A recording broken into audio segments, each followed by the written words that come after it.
Well, good morning.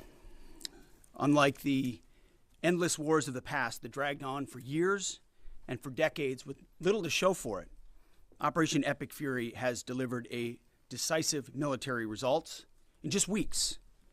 Korea, Vietnam, Iraq, Afghanistan, as the president has pointed out, all took years, decades. Vague missions, shifting sands, little to show for it. Operation Epic Fury has been laser focused from the very start, as I've said to all of you. Clear mission objectives, and ultimately Iran will not have a nuclear weapon. It's a bold and dangerous mission, a gift to the world, historic, courtesy of a bold and historic president. That mission continues today in this new phase as Iran has an important choice, a chance to make a deal, a good deal, a wise deal. As part of that effort, the United States has imposed an ironclad blockade that grows more powerful by the day. From the Gulf of Oman to the open oceans, our Navy is enforcing this blockade without hesitation or apology. Now, as usual, there's a lot of false information out there. I'll say this, every ship that the U.S. believes meets our criteria, either Iranian ships or to and from Iranian ports, has been turned around. As of this morning, 34 total. Non-Iranian vessels are allowed to transit, and many have, including overnight. Not only is the blockade growing, in fact, a second aircraft carrier will join the blockade in just a few days, but this growing blockade is also gone global. Just this week, we seized 2 Iranian dark fleet ships in the Indo-Pacific region that had left Iranian ports before the blockade went into effect. They thought they'd made it out just in time. They did not. We seized their sanctioned ships, and we will seize more. Our blockade is growing and going global. America's military is unmatched, projecting power, denying passage to adversaries, and protecting our interest at the time and place of our choosing. No one sails from the Strait of Hormuz to anywhere in the world without the permission of the United States Navy. To the regime in Tehran, the blockade is tightening by the hour. We are in control, nothing in, nothing out. Iran's battered military, the IRGC specifically, has been reduced to a gang of pirates with a flag. They cloak their aggression in slogans, but the world now sees them for what they are, criminals on the high seas. They don't control anything. They're acting like pirates, acting like terrorists. They're the ones who lay indiscriminate mines, who shoot at random ships, who killed 45,000 of their own people, innocent protesters, in the course of weeks. Their own people. They are the bad actors. The vessels that the Iranians seized in recent days, a couple of them, they're not American ships. They're not Israeli ships. They're just random ships that drove their little speedboats up to and shot at those ships with AK-47s. Anyone with a speedboat, a gun, and the wrong intentions can do that.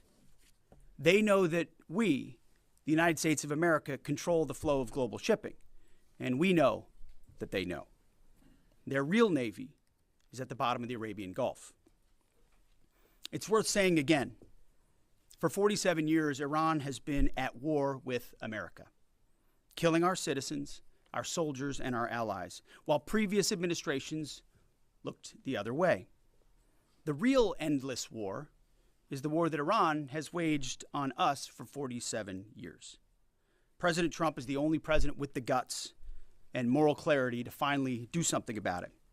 I see it every day behind closed doors. President Trump's fortitude is unshakable, and his mission is crystal clear. President Trump said it again yesterday.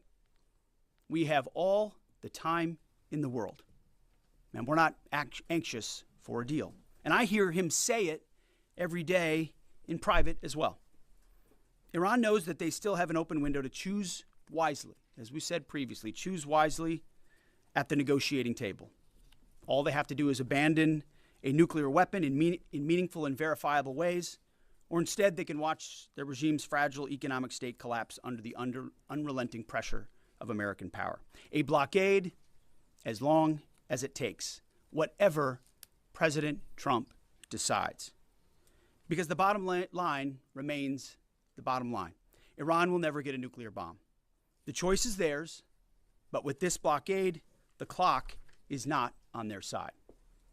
Moreover, President Trump has authorized the United States Navy to destroy any Iranian fast boats that attempt to put mines in the water or disrupt passage through the Strait of Hormuz, to shoot and kill.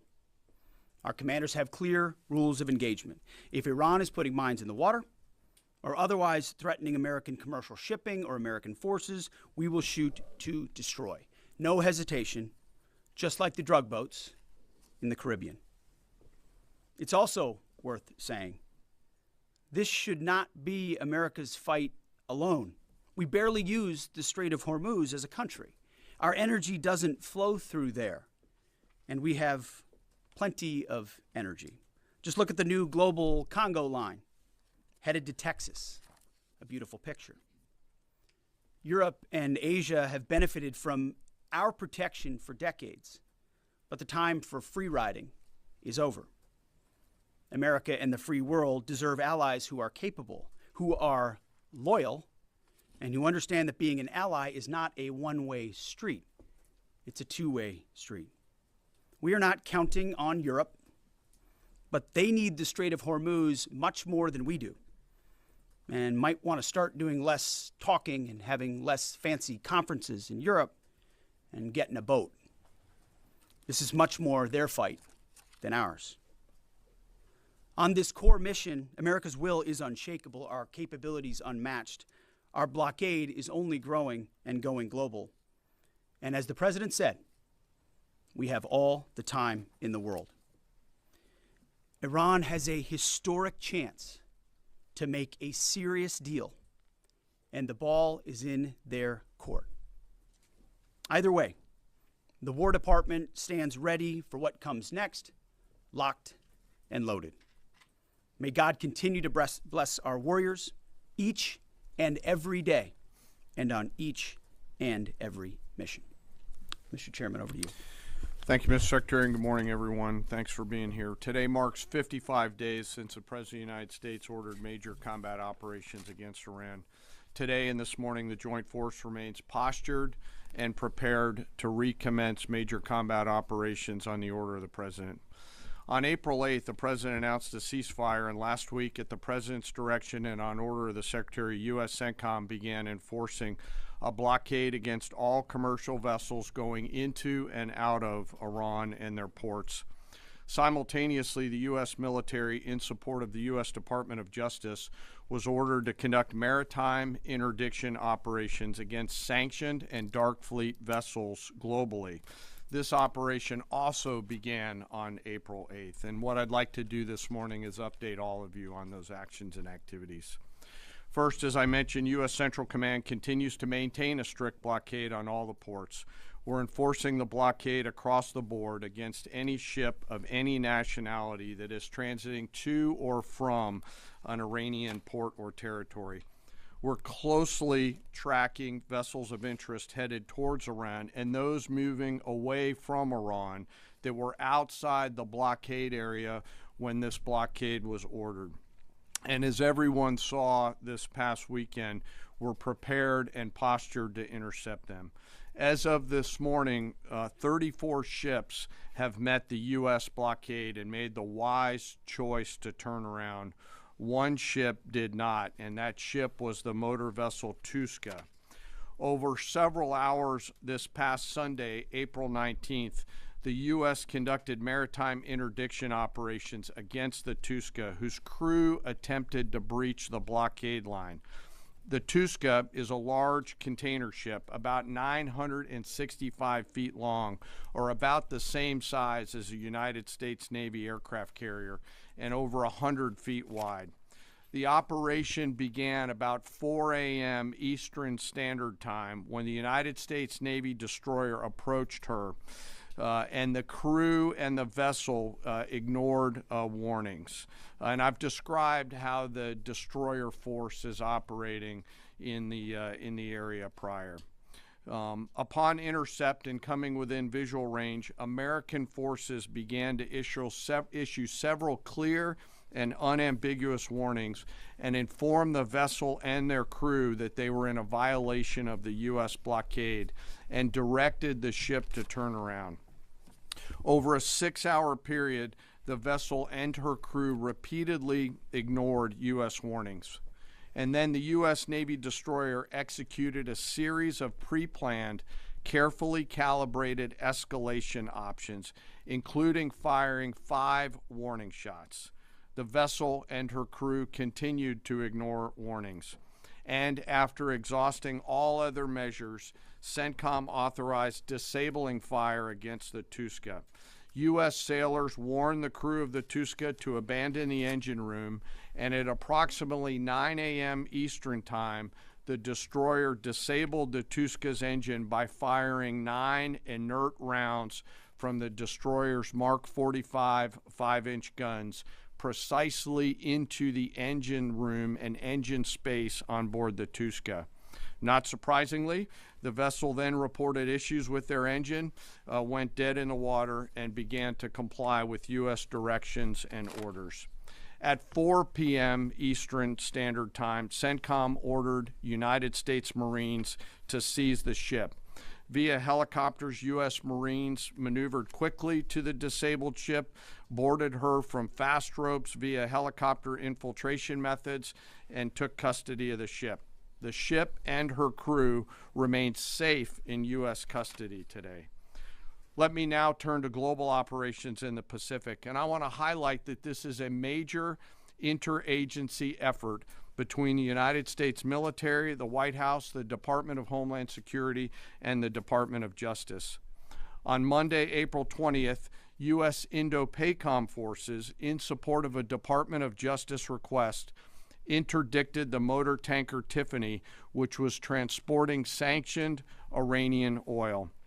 The Tiffany is a very large crude tanker, VLCC for short, and is also about the size of a U.S. aircraft carrier and capable of transporting approximately 2 million barrels of oil. At approximately 11:30 p.m. Eastern Time, U.S. military forces and law enforcement forces also went to the ship via rotary wing platforms, fast roped onto her deck, and secured her. After the ship was secured, a U.S. Navy control team embarked aboard the Tiffany, and assumed control of the ship at 4 a.m. Eastern Time on April 21st.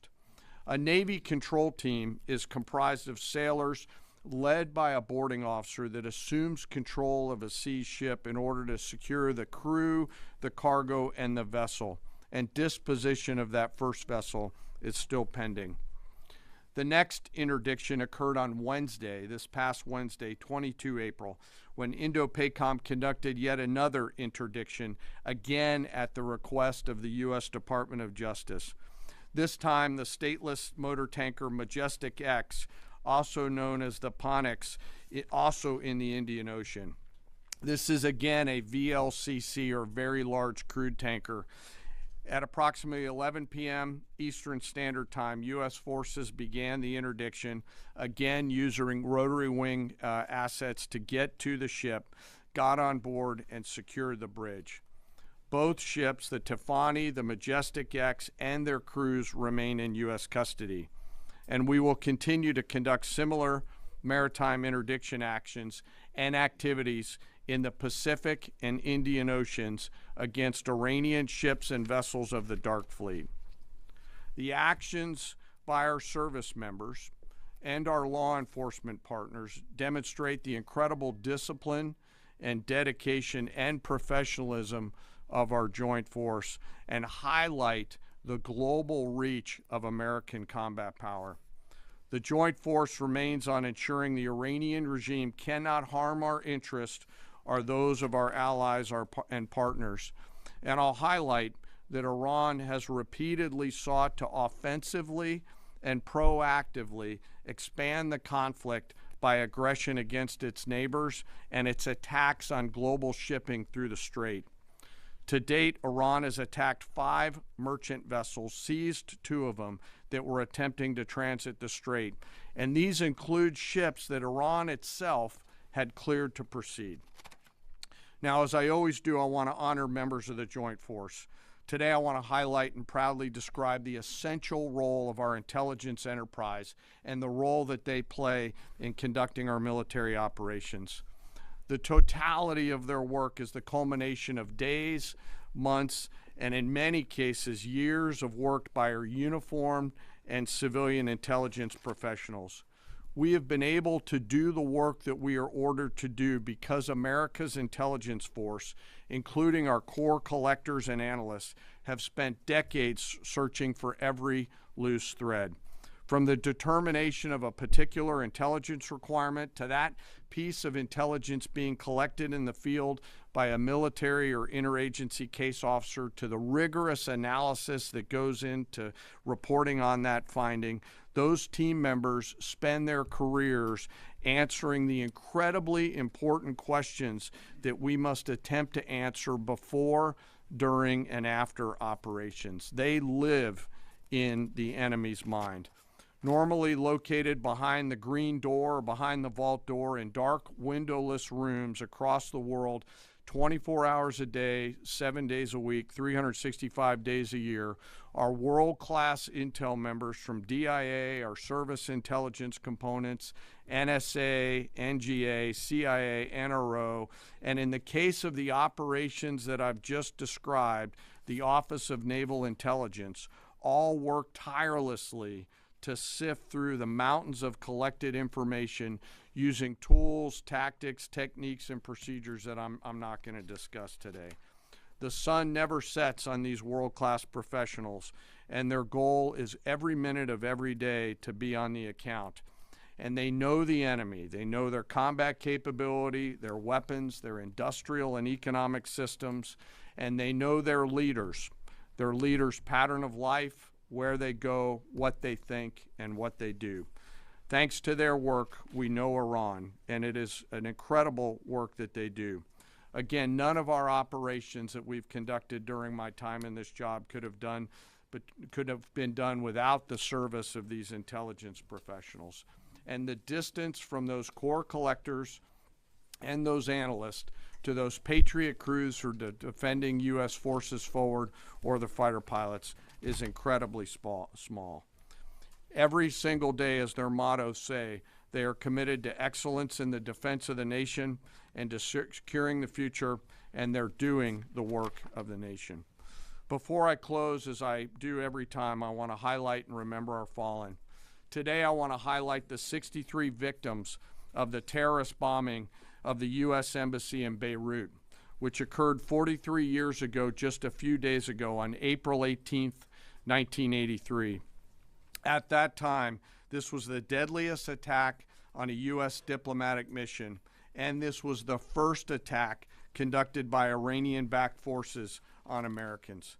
The suicide bomber detonated a vehicle-borne improvised explosive device out in front of the embassy, killing 63 innocent people, including 32 Lebanese, 14 visitors, and 17 Americans. And among those lost, members of the Joint Force, to include 3 Army soldiers and 1 United States Marine. We remember their names: Sergeant First Class Richard Twine, Staff Sergeant Ben Maxwell, Staff Sergeant Mark Salazar, and United States Marine Corporal Vincent McMaw. Today we remember them. We carry on their memory and the memory of all our fallen, and remain grateful for their sacrifice and that of their families, who continue to show us what courage looks like. As we continue to press forward and maintain these operations, the Secretary, the Joint Chiefs of Staff, and I are deeply humbled by the spirit, tenacity, and commitment and grit of the 2.8 million members of our Joint Force. The Secretary and I thank every member of the Joint Force engaged in this operation, every warrior who remains deployed or who is supporting from here at home. Thank you to, and thank you to your families. Sir, I'll turn it back over to you. Thank you, Mr. Chairman. We'll take a few questions. Thank you. In your estimation, have there been increased or decreased instances of Iranian vessels either approaching or trying to breach the blockade the longer it is in effect? And another question about the mine threat. Has the mine threat been neutralized enough to facilitate freer flow in the straits? Well, to the second question, first of all, we are seeing vessels transiting. There are paths that are open.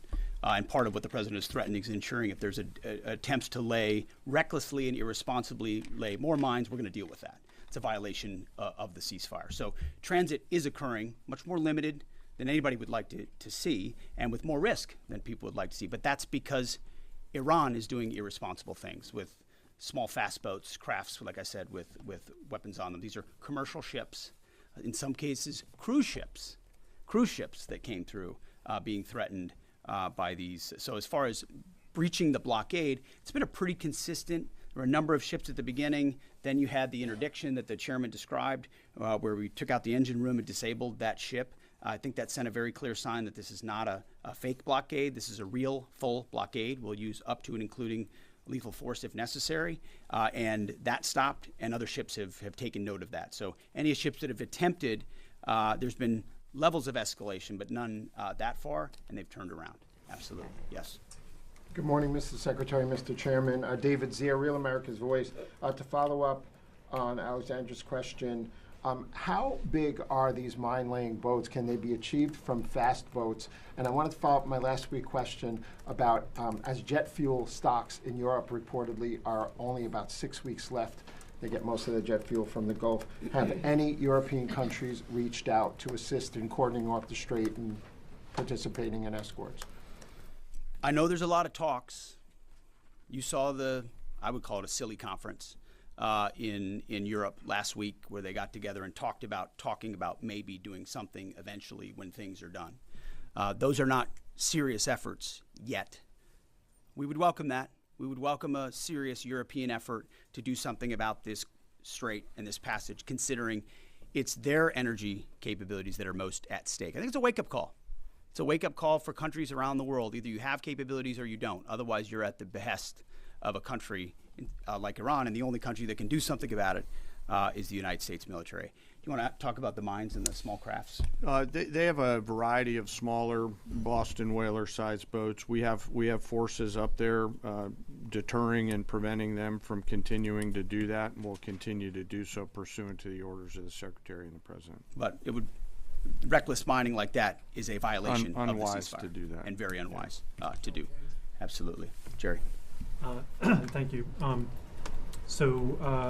Pope Leo has made some strident comments about the war in Iran, and the U.S. Conference of Catholic Bishops recently put out a statement suggesting that the war does not fit the requirements of just war theory. And I wondered if the Pentagon had thought about this war against the terrorist regime in Iran in terms of the framework of a just war, and if either one of you could talk about that. And then just my second question would be, the Pentagon recently, this week, gave well-deserved award upgrades to the members of Gulf Company 2-1 Marines who served at HKI and Abbey Gate during the withdrawal and evacuation. I wondered if you Mr. Secretary, could speak a little bit about that and maybe give us a little bit more in terms of what to expect from this Afghanistan review in terms of further proper recognition and proper accountability.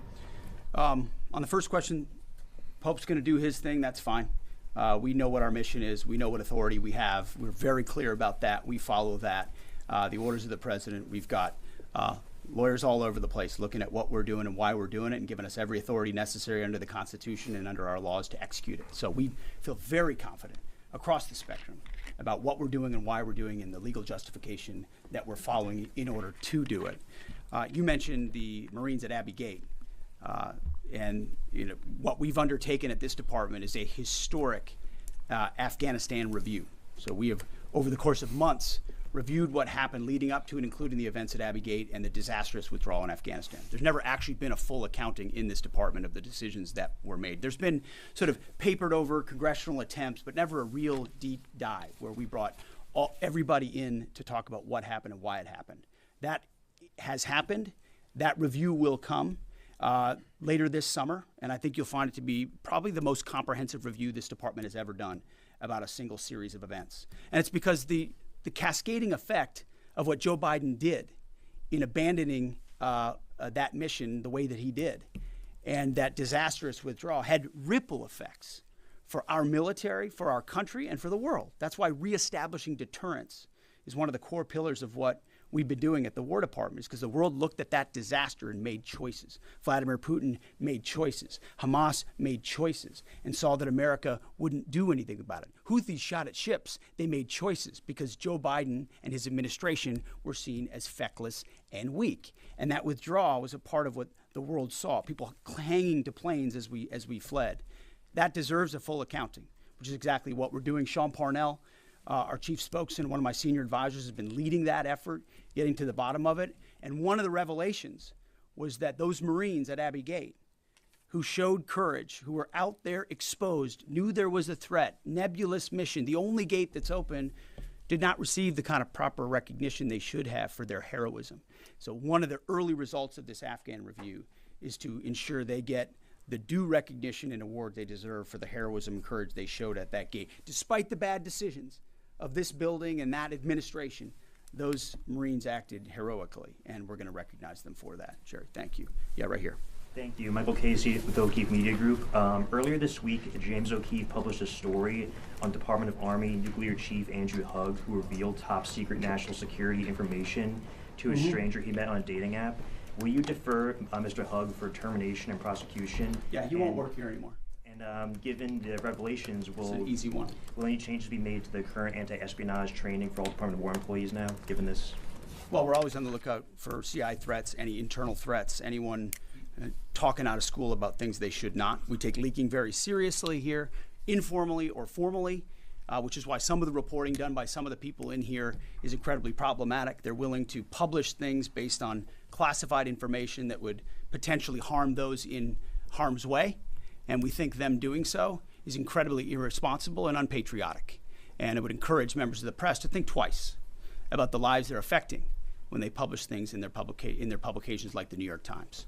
Yes, right here. Was the Tuska carrying single-use equipment to China? Sir, so I'm sorry, the question's right here. Thank you. Ryan Morgan with the Epic Times. Earlier this week, on that topic, there was a report, I believe, with the Washington Post that the Pentagon had briefed Congress that it could take up to 6 months to fully sweep the Strait of Hormuz for mines. I was wondering if you could comment a little bit more on the specifics of the timeline, the range of time that it could take, and then just a general idea of how many mines have been placed. We would not speculate on a timeline. I saw that report. It was based on, again, another leak from a closed-door session, which was supposed to be classified, and apparently, allegedly, that was something that was said about we feel confident in our ability in the correct period of time to clear any mines that we identify, and would encourage other countries to be a part of such an effort as well. But we're tracking that very closely. Mr. Chairman, do you want to add anything to that? No, sir. I think you covered it. Right here, new members of our press corps here.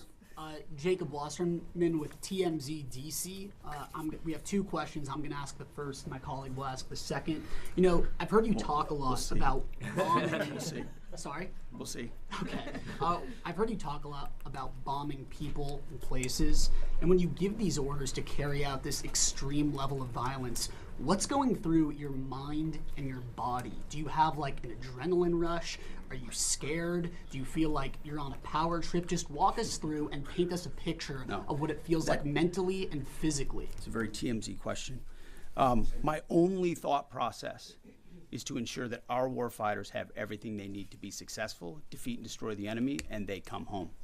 I want them to feel empowered, to have every authority they need within our rules and within our law to bring maximum violence to the enemy. Because war is violent, war requires doing difficult things, but I want our people to feel empowered, so it's our guys that come home and their guys that do not. And Sure, second I'll give you question, one chance. Charlie Cotton from Teams EDC. You changed the Department of Defense to the Department of War. Would you consider changing the name again to the Department of Peace, since that's what we're all after? Well, that's the pursuit. It's a great question, actually. You go from defense to war because you want to be proactive about peace through strength. And really, I gave a speech in front of generals about what the ethos of the War Department is all about, because I wanted to go through every echelon of this department. It means something. It's not just words. And when you fight a war the right way, the idea is on the other side you bring about peace. That is what we'd like to see the most. In fact, I once did a video about the one institution that should win the Nobel Peace Prize every single year is the United States military, because we are the guarantor of the safety and security, not just of our country, but of a lot of people in this world. Last question. Yes, sir. Thank you very much, Mr. Secretary. I do appreciate your time. Since February 28, 725 drones and missiles have hit the Kurdistan region as your loyal ally, killing 22 people and injuring 100 others.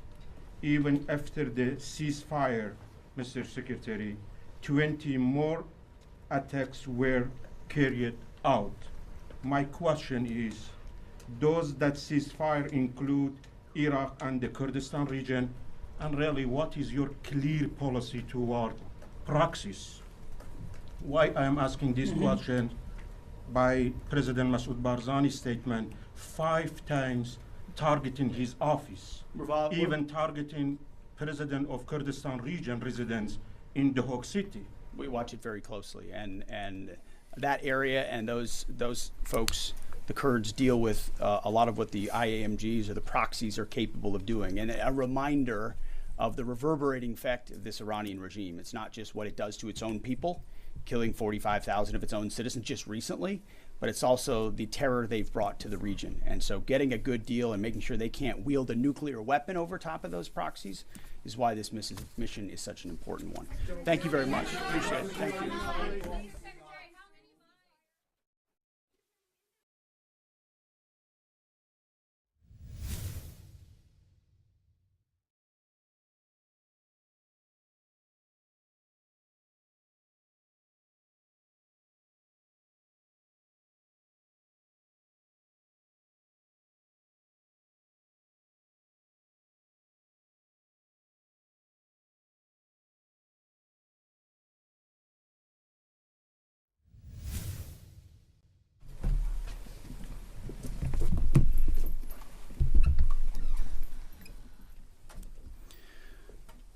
Well, good morning. Unlike the endless wars of the past, the